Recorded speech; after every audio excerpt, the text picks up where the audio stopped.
I sometimes read public domain books here on Leaves of Glen, and they were written a long time ago, so they're usually racist or sexist or bigoted.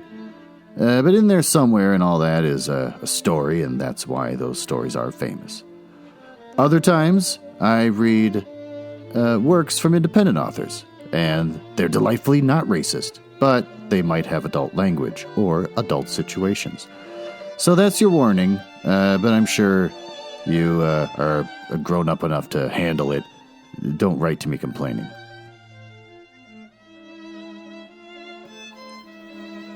Welcome to Leaves of Glen, where I read the hottest public domain books and short stories. This week, we're reading more stories from the Blue Fairy book by Andrew Lang. It's the first out of 25 books of collected fantasy stories gathered from all around the world by his wife Nora, mainly. I found out from what little I could get info on Andrew Lang that his wife did all the translating and the compiling and everything. And he just kind of slapped his name on it, because that's the way things were back then. Couldn't find any other information about him. Couldn't find any other information about the books themselves. And so I tried to put it out of my mind for my About the Author segment. And I couldn't really give it up. It was just nagging at me. And then while I was working over the weekend, and I was taking a break to see who the next president of the United States will be, I went to Vox.com, V-O-X, and they declared Biden the president. And I went, oh, look at that. So I thought, that's weird. And I went over to CNN.com, nothing. NBC, nothing. All different websites, no one's got anything to say, except for Vox.com. That's odd. How can they just go ahead and do that? So then I went to Reddit, the politics section, and I asked them, I couldn't find anything there. Nobody was saying anything. So I put a question out there saying, why is Vox.com declaring a winner already? And everybody kind of chimed in, saying that they're not a real news outlet, so they can kind of do whatever they want. They don't have to worry about repercussions if they're wrong. And then one guy said, maybe it's elves. And I went, that's cute. Ooh, maybe this is my segment. So I said, what about those elves? And he goes, in Norse mythology, elves had amazing beauty and magic, which might cause illness to the human being due to their seduction and power, according to Norse mythology.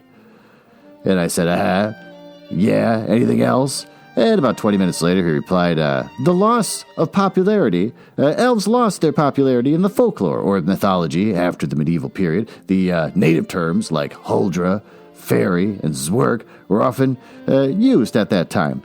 And then the guy asked me, do you want to know why I know so much about elves? And I said, no, just tell me more. And he waited a while, and then he wrote back, in the early modern period, elves were depicted as human beings with magic and power who lived among the common people. And then I asked him for another one, and he said, you got to screw off. So then I DM'd him, and he said, leave me alone, I'm blocking you. And then that was it, and I couldn't get a hold of him anymore.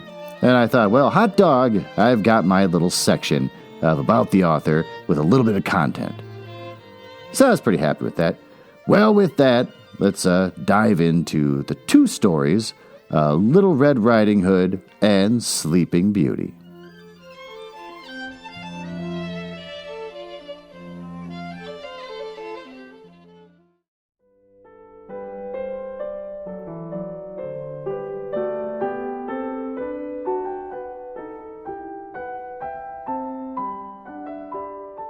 Little Red Riding Hood. Once upon a time, there lived in a certain village a little country girl, the prettiest creature has ever seen. The prettiest creature was ever seen.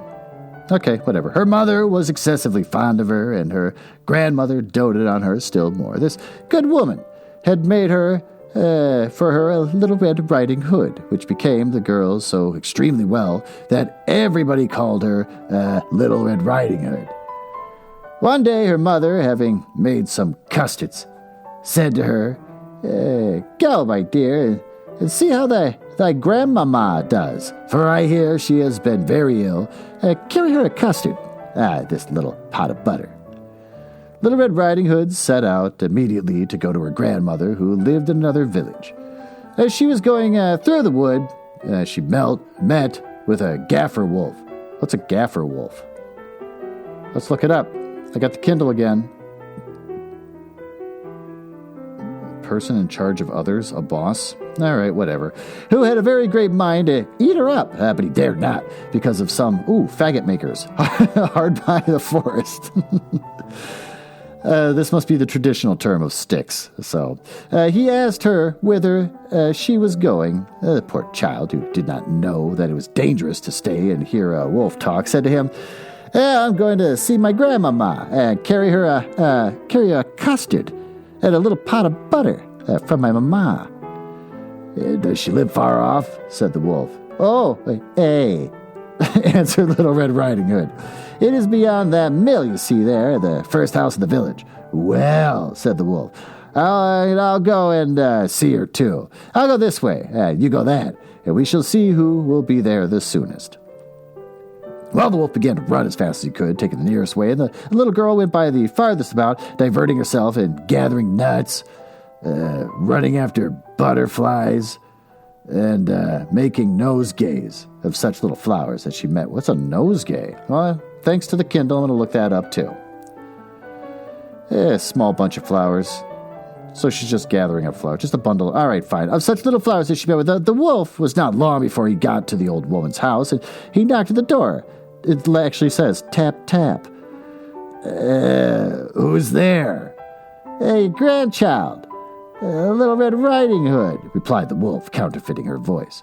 Who has brought you a custard and a little pot of butter sent to you by Mama. The good grandmother, who was in bed because she was somewhat ill, cried out, pull up the bobbin, and the latch will go up. Well, the wolf pulled the bobbin, and the door opened, and then presently he fell upon the good woman and ate her up in a moment, for it was above 3 days that he had not touched a bit. He then shut the door and went into the grandmother's bed, expecting Little Red Riding Hood, who came sometime afterward and knocked at the door, tap, tap. Who's there? Little Red Riding Hood, hearing the big voice of the wolf, was at first afraid, but believing her grandmother had got a cold and was hoarse, answered, "'Tis your grandchild, Little Red Riding Hood, who has brought you a custard and a little pot of butter. Mama sends you." Well, the wolf cried out to her, softening his voice as much as he could, "Pull the bobbin, and the latch will go up." Little Red Riding Hood pulled the bobbin and the door opened. The wolf, seeing her come in, said to her, hiding himself under the bedclothes, "Put the custard and a little pot of butter upon the stool, and come and lie down with me." Oh, that's weird. Little Red Riding Hood undressed herself, went into bed, where, being greatly amazed to see how her grandmother looked in her nightclothes, said to her, "Grandmama, what great arms you got." You have got. It actually says that. "That is the better to hug thee, my dear." "Grandmama, what great legs you have got." "That's the better to run, my child." "Grandmama, what great ears you got." "That's the better to hear, my child." "Grandmama, what great eyes you've got." "Oh, it's to see the better, my child." "Grandmama, what great teeth you've got. It's better to eat thee up." And saying these words, this wicked wolf fell upon Little Red Riding Hood and ate her all up. That's the end of that.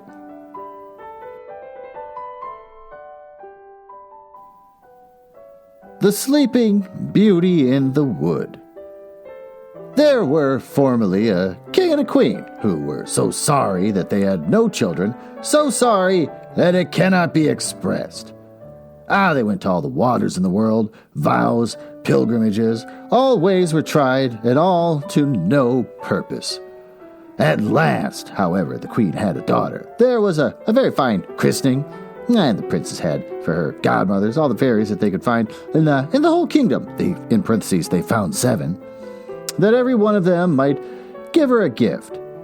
As was the custom of fairies in those days, by this means the princess had all the perfections imaginable. After the ceremonies of the christening was over, all the company returned to the king's palace. There was prepared a great feast for the fairies.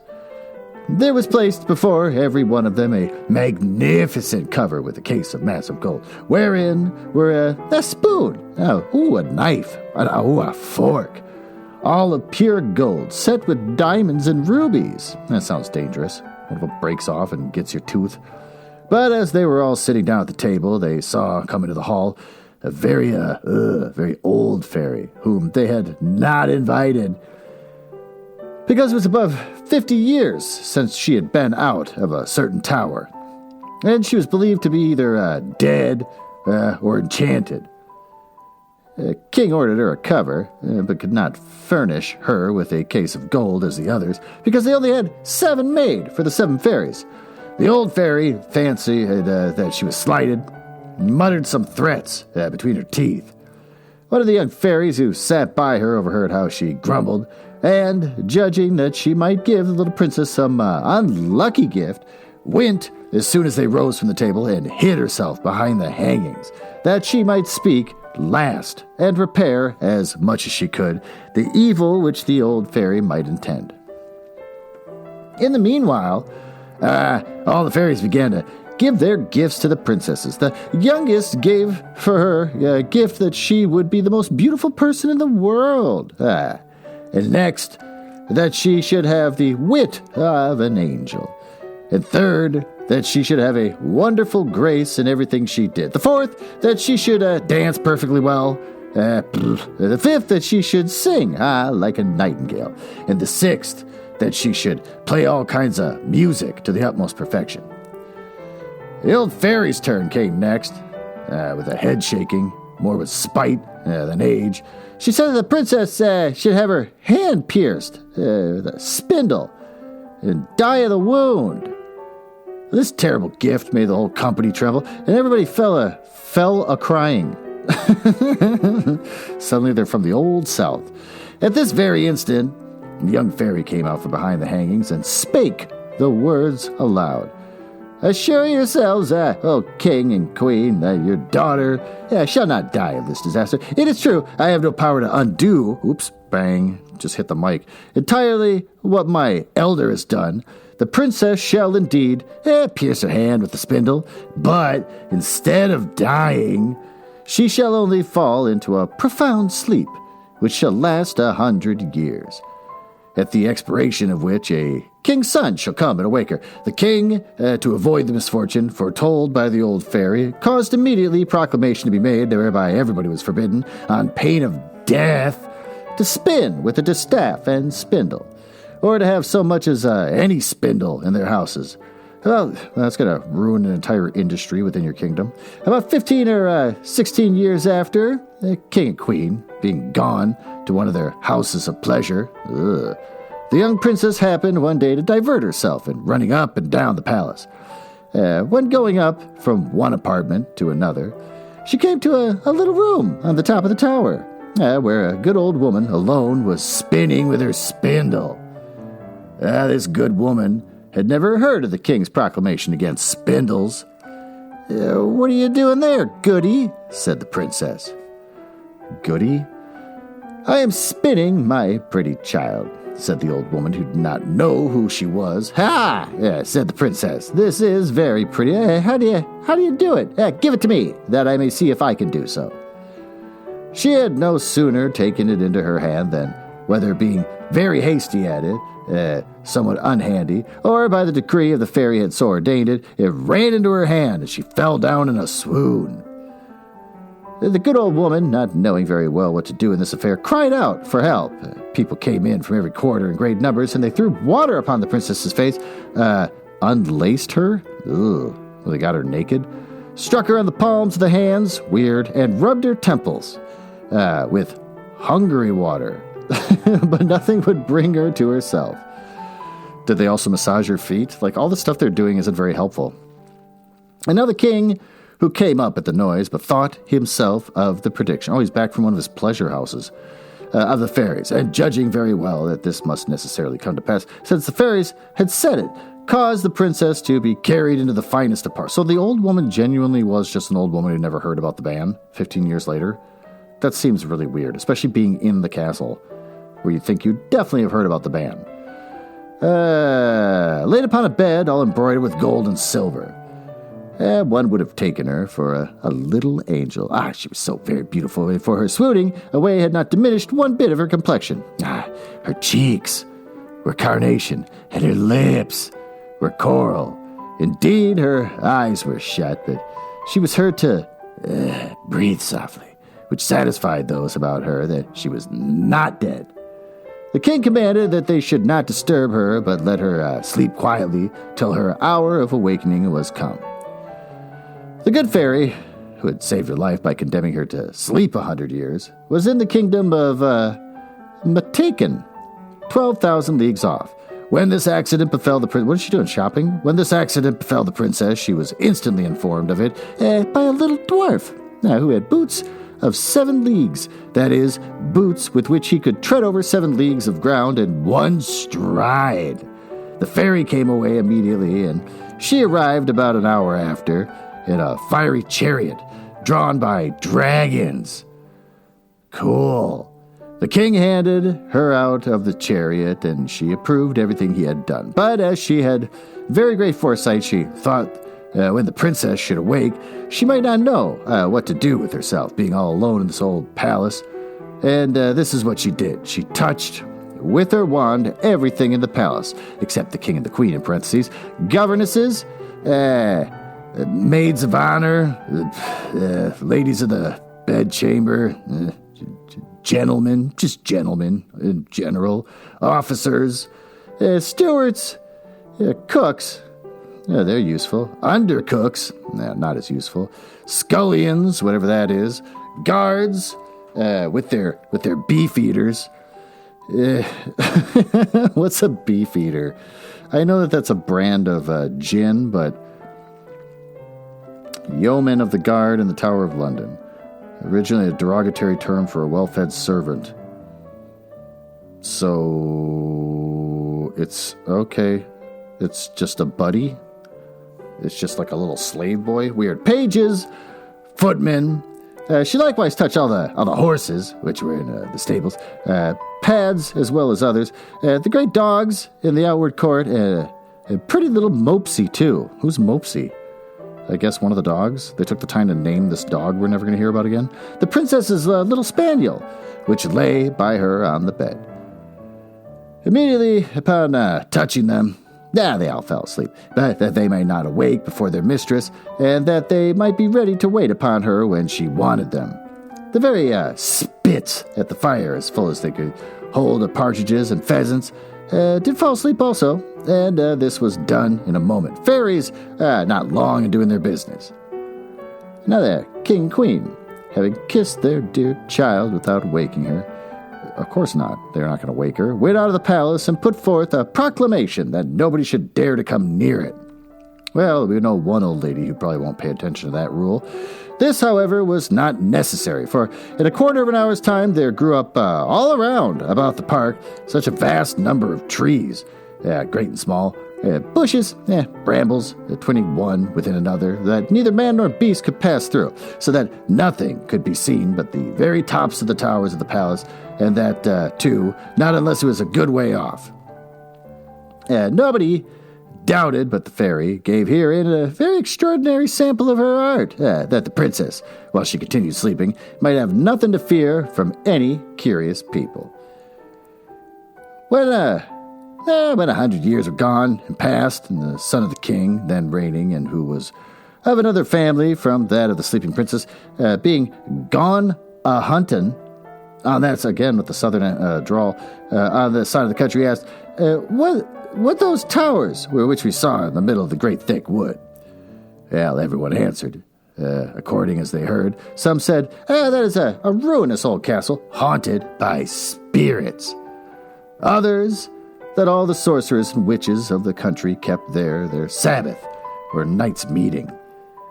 The common opinion was that an ogre lived there, and that he carried thither all little children could catch, that he might eat them up at his leisure without anybody being able to follow him, as having himself only the power to pass through the wood. The prince was at a stand, not knowing what to believe, when a very good countryman spake to him thus.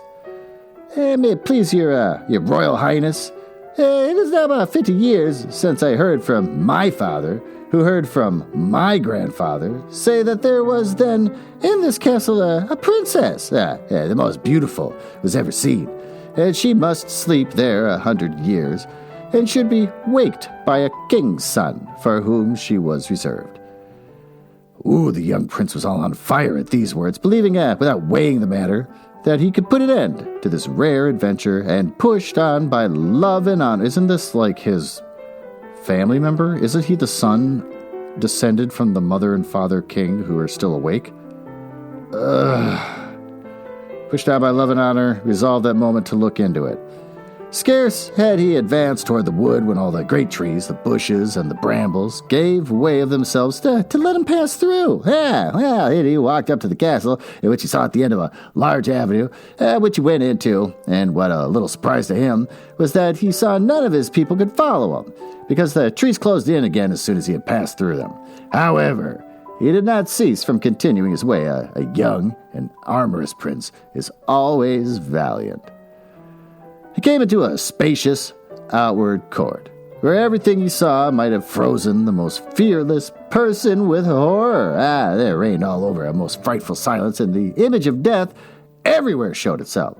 And there was nothing to be seen but stretched out bodies of men and animals, all seeming to be dead. He, however, knew very well, by the ruby faces and the pimpled noses of the beef-eaters. What are beef-eaters? That they were only asleep, and their goblets, wherein still remained some drops of wine, showed plainly that they fell asleep in their cups. When he crossed a court paved with marble, he went up the stairs and came into the guard chamber, where guards were standing in their ranks with their muskets upon their shoulders and snoring as loud as they could. For 100 years they've been snoring. Their poor little throats have got to hurt so much when they wake up.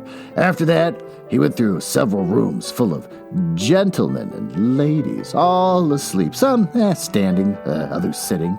At last he came into a chamber all gilded with gold, where he saw upon a bed the curtains of which were all open. The finest sight was ever beheld. A princess, who appeared to be about 15 or 16 years of age, again. And those bright and, in a manner, resplendent beauty had somewhat in it divine. He approached with trembling and admiration, and fell down before her upon his knees. And now, as the enchantment was at an end, the princess awaked, and looking upon him with eyes more tender than the first view might seem to admit of, "Is it you, my prince?" she said to him. You waited a long while." The prince, charmed with these words, and much more with the manner in which they were spoken, knew not how to show his joy and gratitude. He assured her that he loved her better than he did himself. How? He just met her. Plus they're related. Their discourse was not well connected. They did weep more than talk, a little eloquence, a great deal of love. How? He was more at a loss than she, and we need not wonder at it. She had time to think on what to say to him, for it is very probable, parentheses, though history means nothing of it, that the good fairy, during so long a sleep, had given her very agreeable dreams.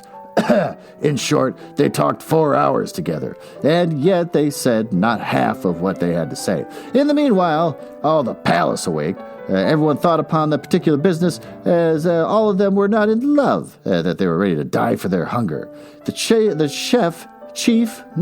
chief lady of honor, being as sharp as other folks, grew very impatient, and told the princess aloud that supper was served up, and the prince helped the princess to rise. She was entirely dressed and very magnificently. If your clothes have been sitting out in the open for 100 years, they got to be pretty brittle, and probably a thick layer of dust. There's so much about this story that bothers me. Not to mention her atrophying legs from not being used for 100... All right. And very magnificently, but His Royal Highness took care not to tell her that she was dressed like his great-grandmother and had a point band peeping high over a high collar. She looked not less bit charming and beautiful for all that. They went to the great hall of looking-glasses, where they supped. and were served by the princess's officers, the violins and hot boys.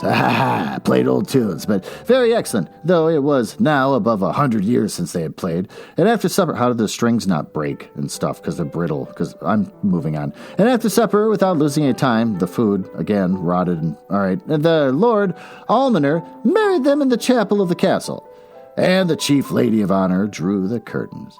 They had but very little sleep. The princess had no occasion, and the prince left her next morning to return to the city, where his father must needs have been in pain for him. The prince told him that he lost his way in the forest as he was hunting, and that he had lain in the cottage of the charcoal burner, who had given him cheese and brown bread. The king, his father, who was a good man, believed him. But his mother could not be persuaded it was true, and seeing that he was almost every day hunting, he was always and had some excuse ready for doing so.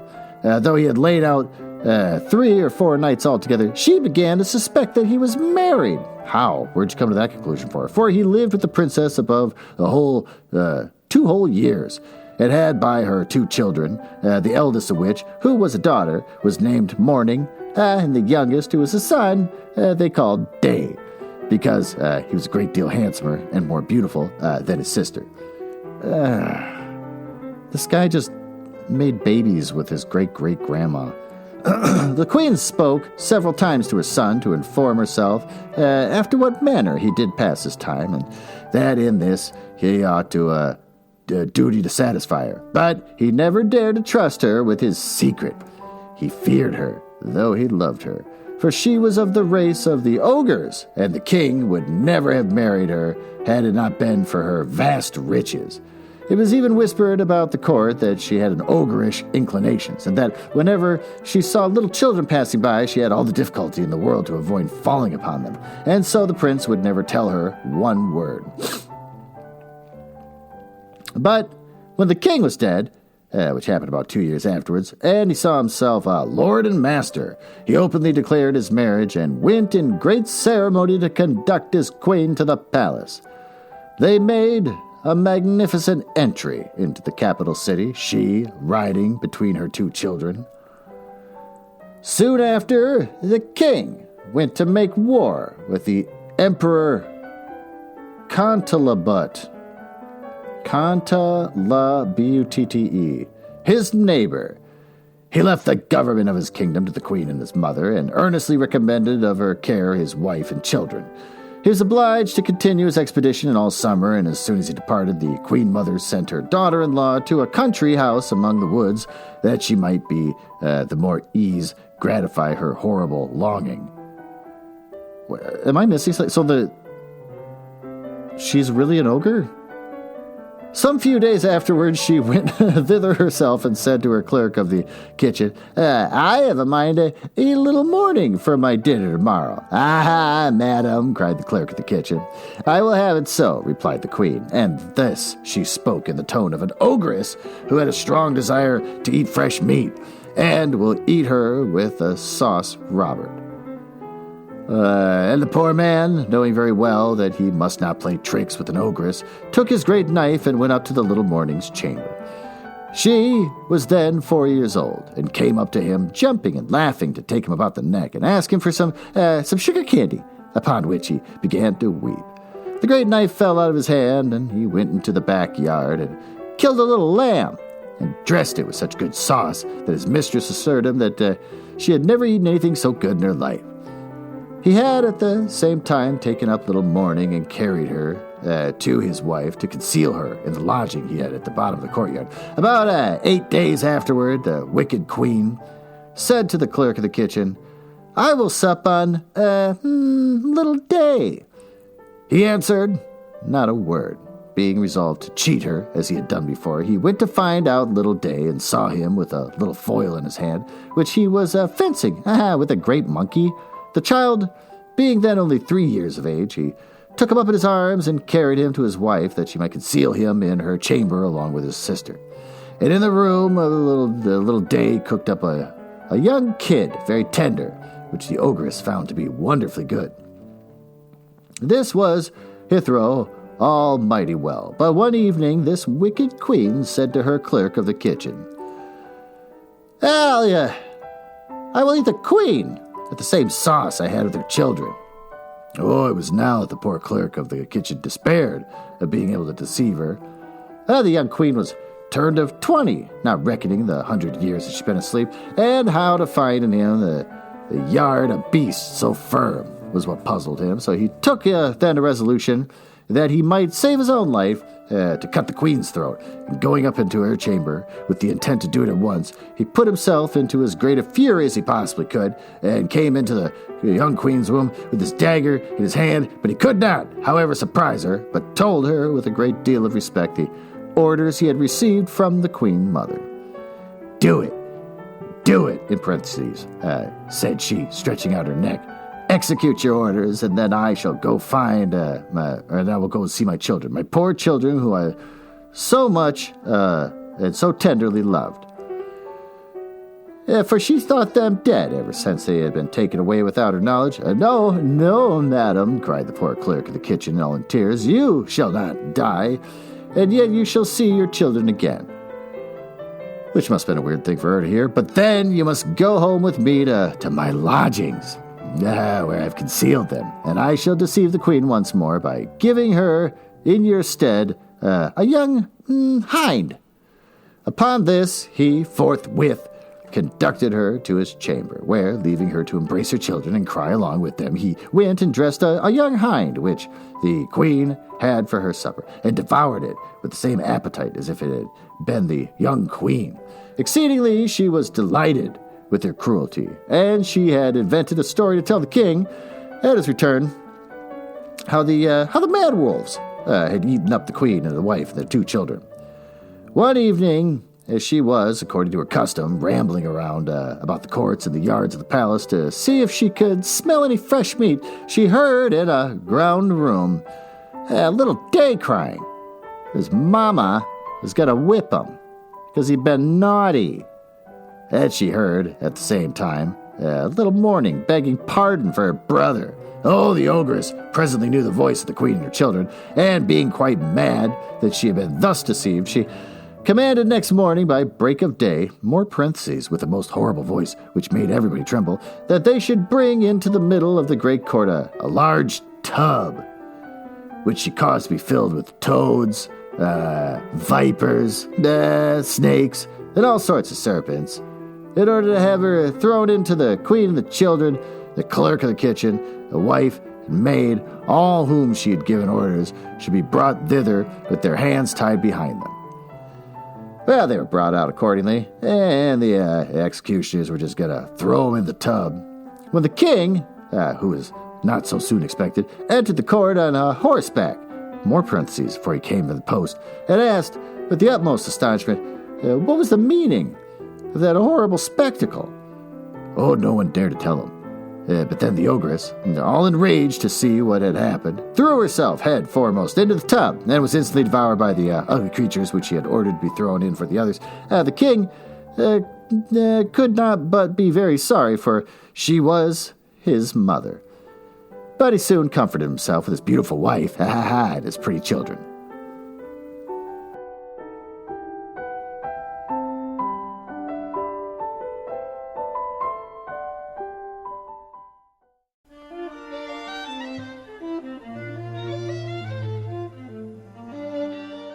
Well, let's recap this episode. First, I had a brand new intro. Realizing that I have nothing important to say about my life like I used to when I first started doing this podcast, there's kind of nothing to recap lately, so why am I struggling? So just get down to business. Get in there, roll my sleeves up. Which I did, and I nailed it.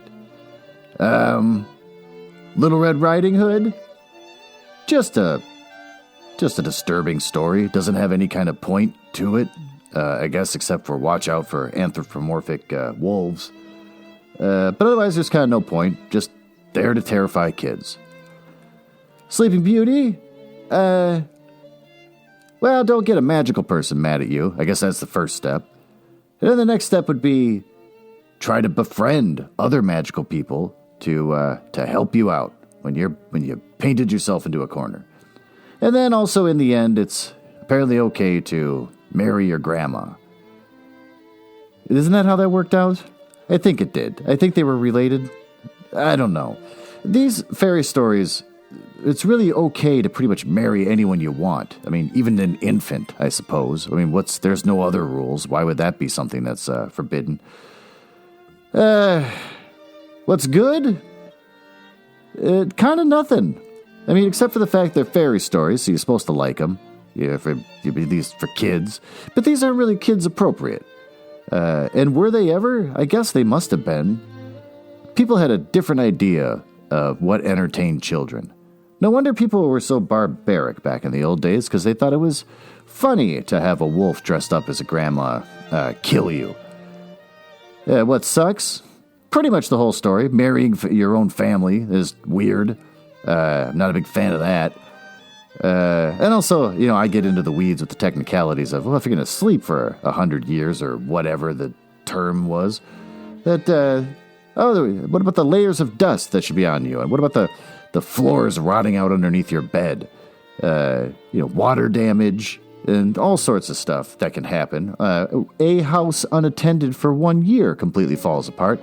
I'm sure a castle can't be that much longer. So, what do we learn? Well, like I said, watch out for wolves. If you ever see a wolf at the zoo or anything, they might just dress up as a person and try to ride home with you in your car, and then probably eat you. And then just don't marry your grandma, I think is another thing we learned, because that's not good. Well, with that, thanks for listening, and I'll see you on the next episode. And if you have any questions or want to hear old episodes because you're some sort of weird fetishist, you can go to nuzzlehouse.com, where you can get access to all that.